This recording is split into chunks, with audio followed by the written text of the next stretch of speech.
अस्सलाम वालेकुम रहमतुल्लाहि वबरकातुहू। परसों नमाज़े जुमा अदा कर ਰਿਹਾ ਸਾਂ ਤੇ ਇਮਾਮ ਮਸਜਿਦ ਸਾਹਿਬ ਜਿਹੜੇ ਨੇ ਉਹਨਾਂ ਦਾ ਜਿਹੜਾ ਮੌਜੂ ਸੀ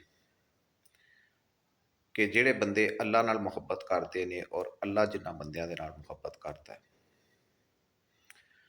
ਖੁਤਬੇ ਦੇ ਦੌਰਾਨ ਇਮਾਮ ਸਾਹਿਬ ਨੇ ਫਰਮਾਇਆ ਕਿ ਜਿਸ ਬੰਦੇ ਦੇ ਨਾਲ ਅੱਲਾ ਪਾਕ ਮੁਹੱਬਤ ਫਰਮਾਉਂਦੇ ਨੇ, ਅੱਲਾ ਪਾਕ ਫਿਰ ਜਿਬਰੀਲ ਅਮੀਨ ਨੂੰ ਬੁਲਾ ਕੇ ਤੇ ਉਹਨਾਂ ਨੂੰ ਫਰਮਾਉਂਦੇ ਨੇ ਕਿ ਐ ਜਬਰੀਲ, ਮੈਂ ਫਲਾਂ ਬੰਦੇ ਦੇ ਨਾਲ ਮੁਹੱਬਤ ਕਰਨਾ, ਲਿਹਾਜ਼ਾ ਤੂੰ ਵੀ ਉਹਦੇ ਨਾਲ ਮੁਹੱਬਤ ਕਰ। ਔਰ ਇਹ ਮੁਨਾਦੀ ਜਿਹੜੀ ਹੈ ਇਹ ਸੱਤਾਂ ਅਸਮਾਨਾਂ 'ਤੇ ਕਰ ਦਿੱਤੀ ਜਾਏ ਕਿ ਅੱਲਾ ਪਾਕ ਫਲਾਂ ਬੰਦੇ ਦੇ ਨਾਲ ਮੁਹੱਬਤ ਕਰਦੇ ਨੇ, ਲਿਹਾਜ਼ਾ ਤੁਸੀਂ ਵੀ ਸਾਰੇ ਉਹਦੇ ਨਾਲ ਮੁਹੱਬਤ ਕਰੋ। ਔਰ ਫਿਰ ਇਹ ਮੁਨਾਦੀ ਜਿਹੜੀ ਹੈ ਇਸ ਜ਼ਮੀਨ ਦੀ ਤਰਫ ਫੈਲਾ ਦਿੱਤੀ ਜਾਂਦੀ ਹੈ ਕਿ ਅੱਲਾ ਪਾਕ ਫਲਾਂ ਬੰਦੇ ਦੇ ਨਾਲ ਮੁਹੱਬਤ ਕਰਦੇ ਨੇ, ਲਿਹਾਜ਼ਾ ਤੁਸੀਂ ਵੀ ਫਲਾਂ ਬੰਦੇ ਦੇ ਨਾਲ ਮੁਹੱਬਤ ਕਰੋ। ਕਿਤਨਾ ਖੁਸ਼ਨਸੀਬ ਹੋਏਗਾ ਉਹ ਬੰਦਾ ਜਿਹਨੂੰ ਇਹ ਐਜ਼ਾਜ਼ ਹਾਸਲ ਹੋਏਗਾ ਕਿ ਜਿਹਦੇ ਲਈ ਅੱਲਾ ਪਾਕ ਮੁਨਾਦੀ ਫਰਮਾ ਦੇਣ ਕਿ ਮੈਂ ਇਸ ਬੰਦੇ ਦੇ ਨਾਲ ਮੁਹੱਬਤ ਕਰਨਾ, ਲਿਹਾਜ਼ਾ ਤੁਸੀਂ ਵੀ ਇਹਦੇ ਨਾਲ ਮੁਹੱਬਤ ਕਰੋ। ਮੇਰੇ ਜ਼ਿਹਨ ਦੇ ਵਿੱਚ ਇਹ ਖਿਆਲ ਆਇਆ ਕਿ ਇਮਰਾਨ ਖਾਨ, ਕਿਆ ਇਹ ਮੁਨਾਦੀ ਕਿਤੇ ਅੱਲਾ ਰੱਬੁਲ ਇੱਜ਼ਤ ਦੀ ਤਰਫੋਂ ਉਹਦੇ ਲਈ ਵੀ ਤਾਂ ਨਹੀਂ ਹੋ ਗਈ? ਉਹਦੀ ਵਜ੍ਹਾ ਇਹ ਵੇ ਕਿ ਹਰ ਤਰ੍ਹਾਂ ਦੀ ਕੋਸ਼ਿਸ਼ ਜਿਹੜੀ ਹੈ ਉਹ ਕੀਤੀ ਜਾ ਚੁੱਕੀ ਹੈ ਉਸ ਬੰਦੇ ਦੇ ਖਿਲਾਫ। ਜਿਹੜੀਆਂ ਸਰਕਰਦਾ ਸ਼ਖਸੀਆਤ ਸਨ ਹਰ ਫੀਲਡ ਦੀਆਂ, ਉਹਨਾਂ ਨੂੰ ਉਤਾਰਿਆ ਗਿਆ।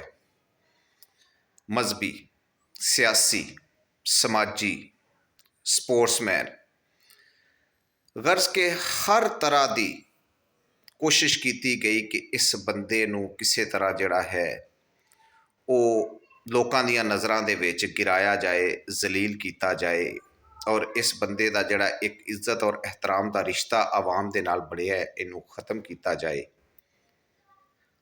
ਔਰ ਅਸਾਂ ਇਹ ਵੇਖਿਆ ਕਿ ਜਿਹੜੀਆਂ ਸਰਕਰਦਾ ਸ਼ਖਸੀਆਤ ਹਰ ਸ਼ੋਬੇ ਦੇ ਵਿੱਚੋਂ ਜਿਨੇ ਇਮਰਾਨ ਖਾਨ 'ਤੇ ਜਿਹੜਾ ਹੈ ਉਹ ਕੀਚੜ ਉਛਾਲਿਆ, ਉਹ ਅੱਲਾ ਪਾਕ ਦੀ ਤਰਫੋਂ ਐਸੇ ਅਸਬਾਬ ਜਿਹੜੇ ਨੇ ਉਹ ਬਣ ਗਏ ਕਿ ਉਹ ਹੀ ਕੀਚੜ ਜਿਹੜਾ ਹੈ ਉਹ ਉਹਨਾਂ ਲੋਕਾਂ ਦੇ ਆਪਣੇ ਮੂੰਹਾਂ ਦੇ ਉੱਤੇ ਜਿਹੜਾ ਹੈ ਜਨਾਬ ਉਹ ਮਲਿਆ ਗਿਆ।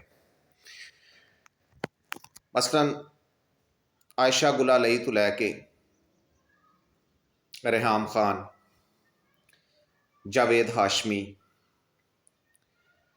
और जहांगीर तरीन, अलीम खान, उस तो बाद मुख्तलिफ किस्म के जोड़े उलमा ने उन्हों का सहारा लिया गया क्योंकि जदों कुछ बनना पिया तो किसी बंदे मशवरा दिता कि जनाब साड़ी जिहड़ी कौम है ये मजहबी एतबार से बहुत ज़्यादा ये एग्रैसिव है, कोई मजहबी मसला होवे तो उहदे च ये बहुत जल्द जिहड़ा है वो रिएक्शन देंदे ने, लिहाजा इस बंदे ते तौहीने मजहब जिहड़ा है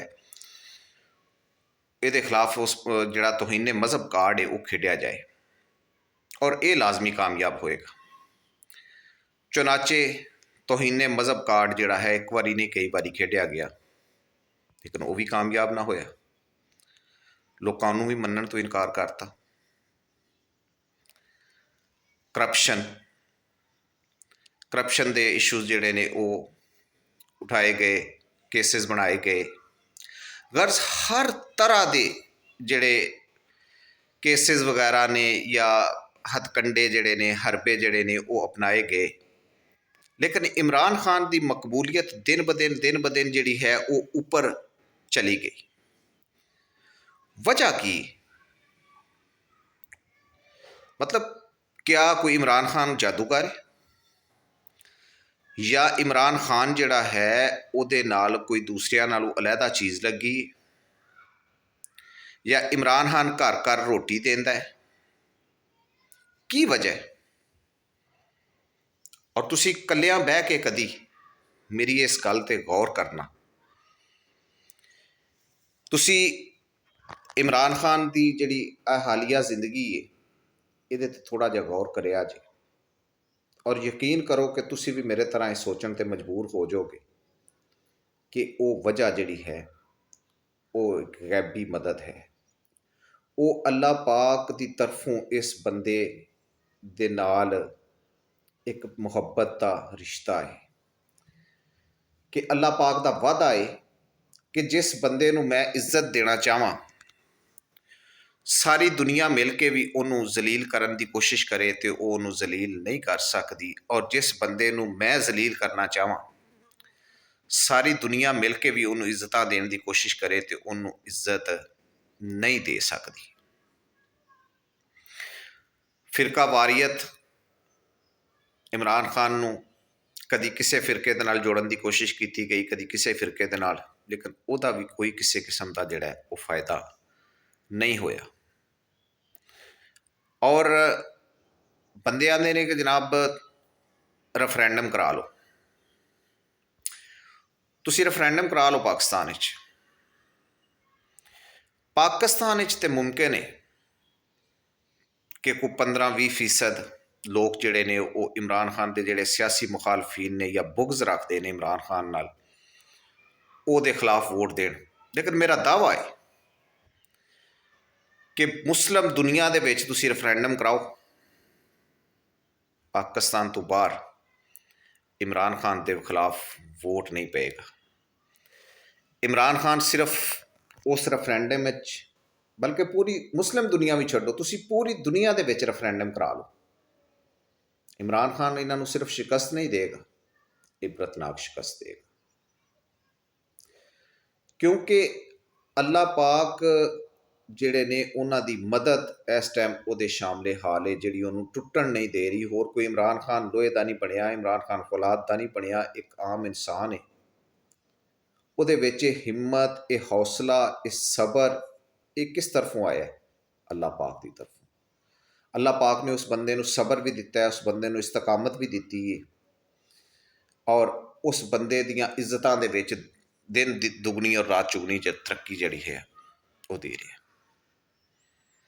ਔਰ ਮੇਰੀ ਗੁਜ਼ਾਰਿਸ਼ ਹੈ ਉਹਨਾਂ ਤਾਕਤਾਂ ਦੇ ਨਾਲ ਕਿ ਜਿਹੜੀ ਇਮਰਾਨ ਖਾਨ ਨੂੰ ਜ਼ਲੀਲ ਕਰਨ ਦੀ ਕੋਸ਼ਿਸ਼ ਕਰ ਰਹੀਆਂ ਨੇ, ਕਿ ਤੁਸੀਂ ਇਮਰਾਨ ਖਾਨ ਨਾਲ ਨਹੀਂ ਟਕਰਾ ਰਹੇ, ਤੁਸੀਂ ਅੱਲਾਹ ਦੀ ਕੁਦਰਤ ਦੇ ਨਾਲ ਟਕਰਾ ਰਹੇ ਹੋ। ਉਹਦੀ ਵਜ੍ਹਾ ਇਹ ਵੇ ਕਿ ਇਹ ਇੱਜ਼ਤ ਅੱਲਾਹ ਪਾਕ ਨੇ ਉਹਨੂੰ ਦਿੱਤੀ ਹੈ, ਔਰ ਤੁਸੀਂ ਉਹਨੂੰ ਜ਼ਲੀਲ ਕਰਨਾ ਚਾਹੁੰਦੇ ਹੋ। ਇਹਦਾ ਮਤਲਬ ਹੈ ਕਿ ਤੁਹਾਡਾ ਮੁਕਾਬਲਾ ਡਾਇਰੈਕਟ ਇਮਰਾਨ ਖਾਨ ਨਾਲ ਨਹੀਂ, ਅੱਲਾਹ ਪਾਕ ਦੀ ਕੁਦਰਤ ਦੇ ਨਾਲ ਹੀ। ਜਿੰਨੀ ਜਲਦੀ ਇਸ ਚੀਜ਼ ਨੂੰ ਮੰਨ ਲਓ, ਇਸ ਚੀਜ਼ ਨੂੰ ਸਮਝ ਲਓ, ਉਹ ਤੁਹਾਡੇ ਹੱਕ ਅੰਦਰ ਵੀ ਬਿਹਤਰ ਹੈ, ਇਸ ਮੁਲਕ ਦੀ ਆਵਾਮ ਦੇ ਹੱਕ ਅੰਦਰ ਵੀ ਬਿਹਤਰ ਹੈ, ਅਤੇ ਮੇਰਾ ਖਿਆਲ ਹੈ ਸਾਡੀਆਂ ਆਉਣ ਵਾਲੀਆਂ ਨਸਲਾਂ ਜਿਹੜੀਆਂ ਨੇ ਉਹਨਾਂ ਦੇ ਹੱਕ ਅੰਦਰ ਵੀ ਬਿਹਤਰ ਹੈ। ਆਪਣਾ ਬਹੁਤ ਖਿਆਲ ਰੱਖਿਆ ਜੀ। ਅੱਲਾਹ ਹਾਫਿਜ਼।